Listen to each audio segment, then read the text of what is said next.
Ahojte, volám sa Jakub a nachádzame sa v Plano Elektro, v najlepšom elektroobchode široko ďaleko medzi elektroobchodmi. Dnes sa naučíme, ako si nastaviť HVB TV na televízore Samsung.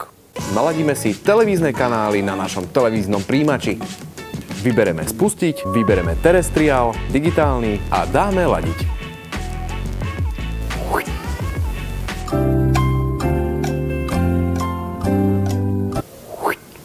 Nájdeme si napríklad televízny program Markíza a ako vidíme, neotvorilo sa nám žiadne okno HVB TV.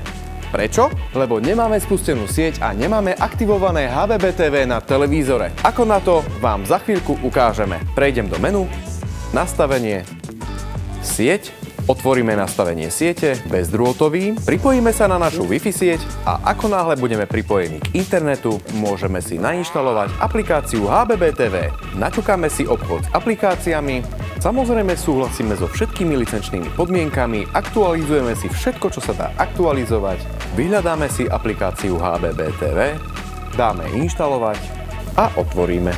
Aplikáciu dáme podľa návodu aktivovať, zapneme si televízor, a hurá, máme nainštalovaný HVB TV. Presvedčíme sa o tom aj tak, že sa nám v hornom pravom rohu ukáže táto ikonka. Následne stlačíme červené tlačítko na našom ovládači a dostaneme sa do tohto menu. A takto sa zapína HVB TV na televízoroch Samsung.